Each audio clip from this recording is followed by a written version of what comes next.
Hello and welcome to the BMC Learning Series. Today we'll be covering MainView SRM Allocation Part 2. In this second of a three-part series, we will continue our look at specific SRM allocation functions. If you have not taken the Part 1 session, please do that first. The SPACPRIM function will decrease the primary space request by a defined percentage if the original request cannot be satisfied in the first 5 extents. The function incrementally reduces the primary space request using a defined percentage value. In addition, a low-level value limits how far to reduce the primary request. As with all allocation rules, the values can be selectively applied to just about any resource associated to a dataset. SPACPRIM works for all dataset types to prevent space not available JCL errors at allocation time. It is recommended not to use a low decrement value, such as 1%. The RList set statement for SPACPRIM contains just two, SPACPRIM equals and event ID equals. For the functions that start with SPAC, the RList set statement will always be the function name, along with the type of action to take. For SPACPRIM, the actions are to decrease the requested primary space by a percentage.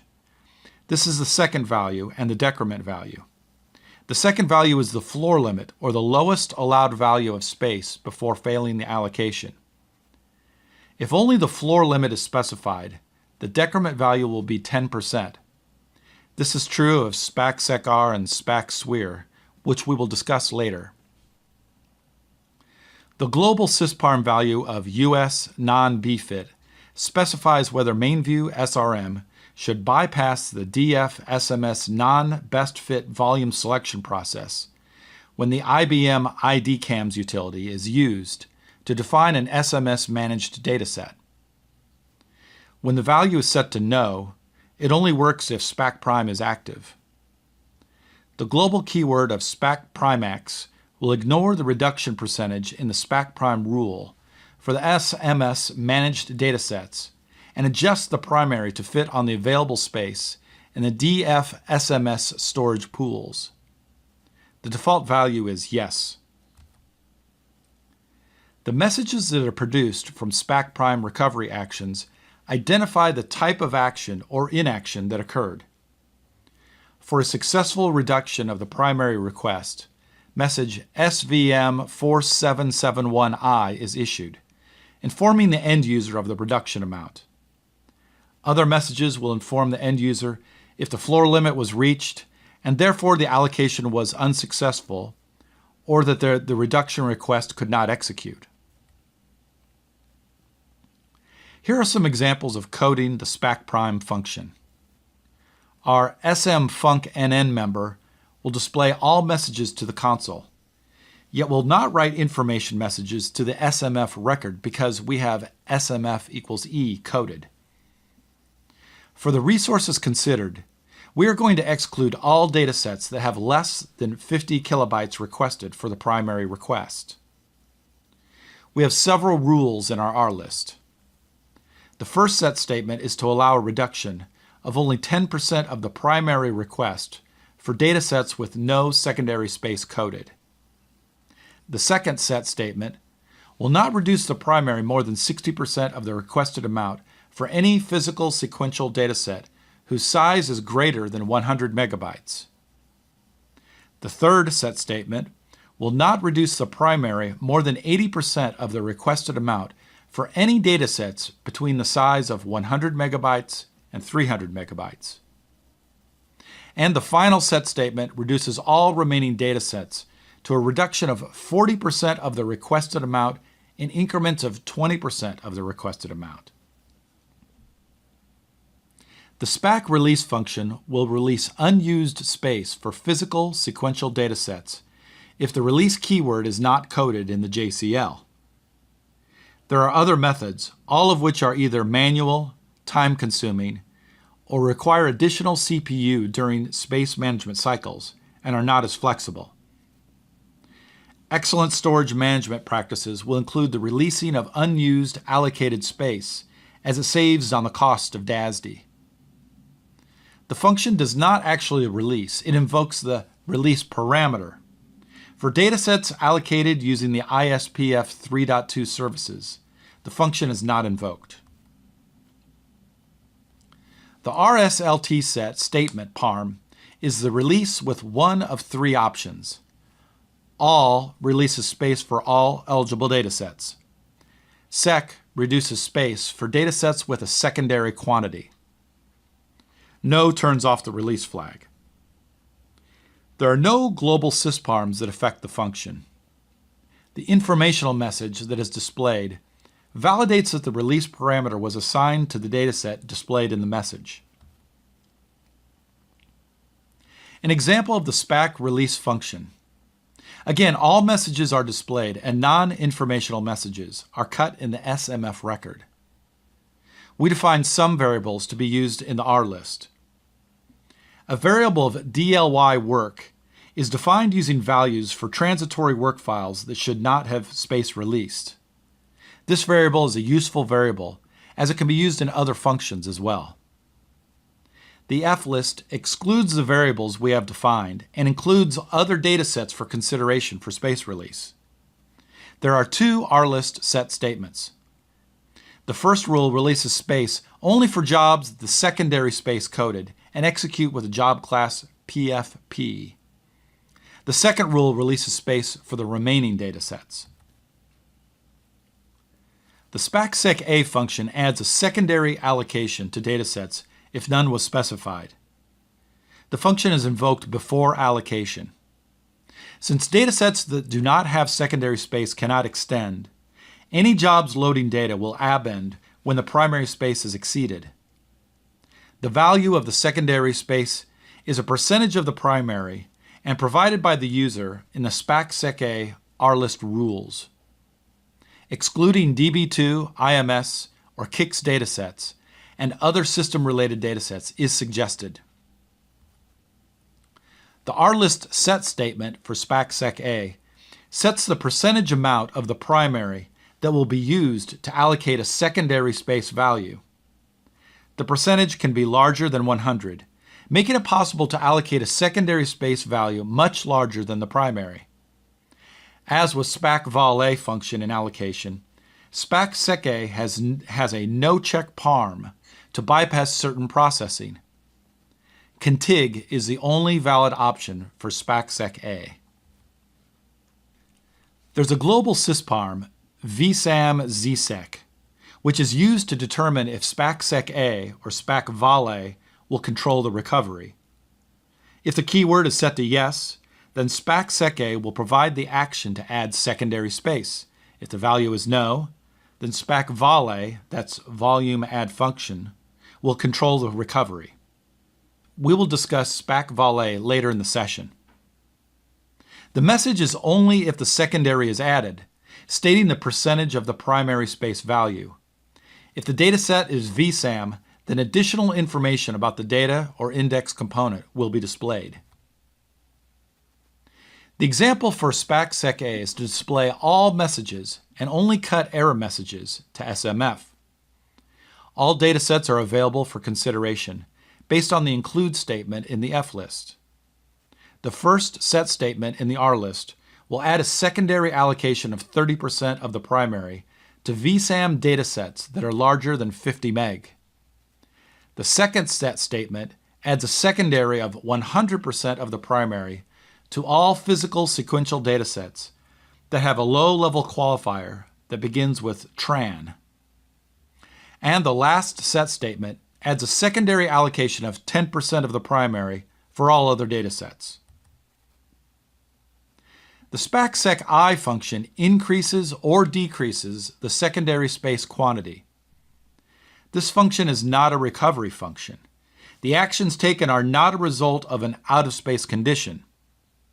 SPACSECI can be used to prevent out-of-space conditions or even prevent other allocation functions from being called because of an out-of-space condition. The function will apply the RLSE process at dataset close. The SPACSECI function applies to physical, sequential, and partitioned datasets. The params in the SPACSECI set statement determine the percentage increase, at what extent, or even the set secondary quantity of space during the extent processing. The SPACSECI keyword must be specified.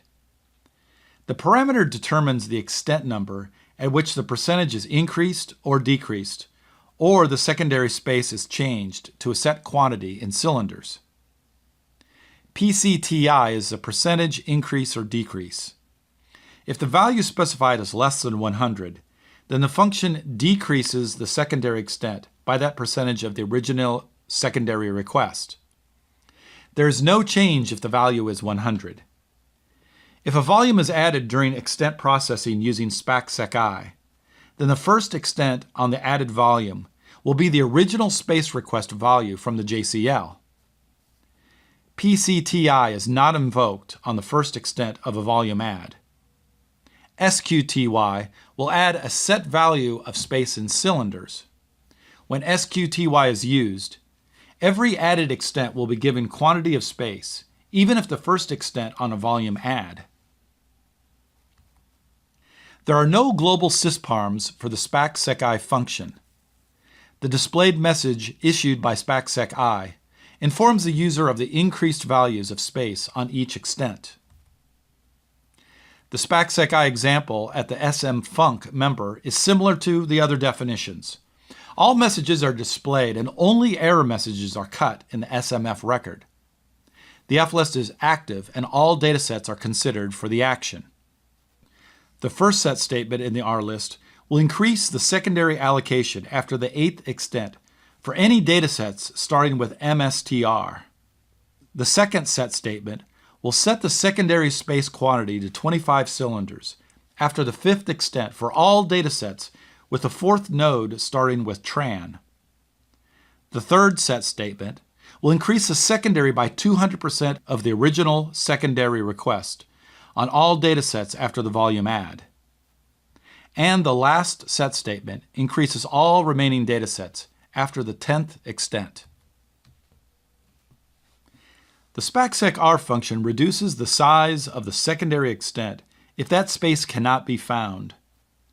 The SPACSECR and the SPACVOLA functions are driven during end-of-volume processing.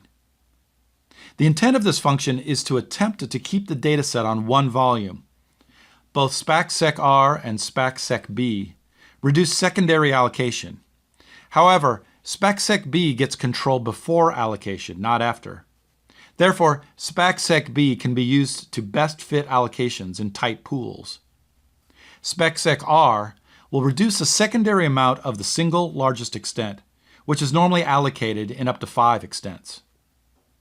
There are limitations to SPACSECR as it does not process DB2, KSDS indexes, or KSDS with key ranges, mostly because of the way those data type sets work in the access methods.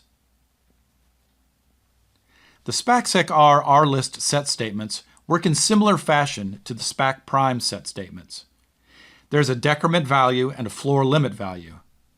The first value is the floor limit, while the second is the decrement value.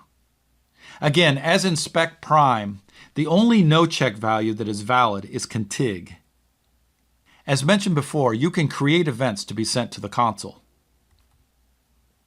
The SPACSECR function does have 2 global sysparms.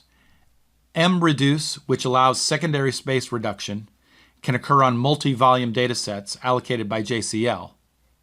The VSAM limb warn is used by several functions which warns users when a non-extended format of VSAM dataset is approaching the defined threshold percentage.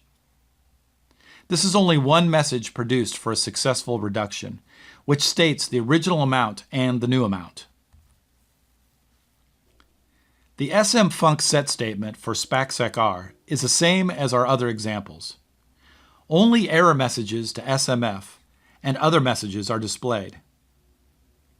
Our FList member suffix is 00, the RList member suffix 29.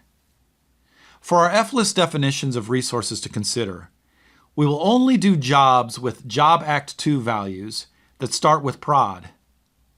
Our RList member has 3 set statements. The first sets a floor limit of 60% of the requested amount for jobs in classes A, F, and S. The second set statement sets a floor limit of 30% of the requested space using a decrement value of 20% for jobs running in classes K and U. The last set statement sets no floor limit for all jobs in class C. The SPACSWIR function works similar to SPACSECR in reducing the size of extents, with the exception that SPACSWIR works on the first extent of a volume switch. SPACSWIR works with the SMF managed datasets and data class volume counts, SPACVOLA add volumes, and JCL defined candidate volumes. When candidate volumes are involved, SPACSWIR will get called before SPACSECR and SPACVOLA. When setting up the F-list for resources, SPACSWIR and SPACVOLA should look the same. The SPACSWIR R-list set statements are similar to SPACPRIM and SPACSECR. There's a lower floor limit and the decrement value. The no-check values are for EXCP, note, point, and contig. There are sysparms for SPACSWIR. VSAM prime is used to determine which VSAM allocation value to use on the volume switch. If no, then the secondary allocation amount will be used, and if yes, the primary amount will be used. VSAM prime does not apply to multi-stripe VSAM and IBM DB2 VSAM datasets. We've discussed VSAM limb-worn as a global. Skip is used to bypass the global level what no check provides in the R-list member. Skip would bypass contig, EXCP, note, and point logic during a volume switch. DC type is used to provide the same device characteristics for cached volumes during a volume switch. In today's technology, DC type is rarely used. The message that is displayed looks similar to SPACSECR message, the original space units and the new space units. Okay, here's an example of the SPACSWIR function. In the SM func member, we have changed our messages and SMF values to only display error messages, and they do not write anything to SMF. Our F-list contains an inact statement informing SRM not to consider these resources for VACSWIR. The resources not to consider are any datasets starting with test journal or prod.gl. The resources that are considered are test.anything datasets or prod.anything. The first R-list set statement will set a floor limit of 30% of the original request for the test datasets. The second set statement sets the floor limit of 50% of the request for all the prod datasets. The SPACVOLA function is the volume add function. Volumes are dynamically added when either the maximum number of extents is reached on a volume, or there is inadequate space for the extent to process on the current volume. The function applies to all physical, sequential, and VSAM datasets, both SMS and non-SMS. There are data types and certain access methods processing that SPACVOLA by default does not use. Uncatalogued datasets cannot have a volume added. Neither can VIO data. Data specified in JCL with a vol equals ref or concatenated cannot have a volume added. Data that is processed with a note, point, or EXCP by default cannot have a volume added. Yet there are global parameters that will bypass these checks and allow secondary volumes to be added. For non-SMS data, volumes are added based on the SM pool definitions. Parms on the SPACVOLA R-list. The set statement sets the maximum number of volumes to be added to any dataset. The other parms are optional and provide the ability to set a percentage increase, PCTI, extend to an alternate SRM defined pool, extend to different mounted device, do not check for certain access methods, set a secondary quantity of data, reorg multi-volume datasets later on, and use the current pool to search for volumes. Listed here are the messages displayed to inform the user if there's a failure or the reason for the failure. The successful message informs the user of the number of volumes that the dataset has extended onto and the number of extents involved in the previous volume. The global sysparms that work with SPACVOLA are many. MaxVol can set a global value for the maximum number of volumes an allocation can use. The RList SPACVOLA equals X can override this value. VSAM prime we've discussed already. VSAM ZSEC we have discussed with SPACSECA. A reminder is that this value determines which function controls recovery. The SMF ID parm is for all the allocation functions to identify the SMF ID to be cut for SRM activity. Examples of SPACVOLA function. Only error messages are displayed and nothing is written to SMF. The FList excludes all datasets that begin with test.journal and prod.gl. What is considered for SPACVOLA is the remaining datasets that start with test and prod. For the RList, the maximum number of volumes to add for test datasets is 3, and for prod, it's 6. MainView SRM allocation provides a series of batch jobs that can assist with new DF-SMS implementations, or to just validate the construct values that currently exist. Other batch jobs can synchronize the currently allocated datasets of the ACS routines. An example would be that management class has been removed from the constructs. The management class synchronization job will create alternate statements as control card input to change the currently used management class to the management class that should be assigned based on the current ACS assignment routines. There is a single sample batch job located in the BBSAMP library. In order to validate the actions that SRM allocation has taken, or event check for additional possible recovery actions, MainView SRM provides various methods for reporting or viewing these activities. As noted, the MSG parameter generates messages to the job log and the syslog. The SMF parameters will cut SMF records that can be used as input into various SRM batch jobs. In addition, the SMDiag member can be used for tracing purposes to debug or validate the rules within SRM. That concludes part 2 of this series. For more videos on MainView and other BMC solutions, please visit our BMC Mainframe YouTube channel at youtube.com/user/BMC Software Mainframe/featured. That's it for this session. Thank you and see you next time.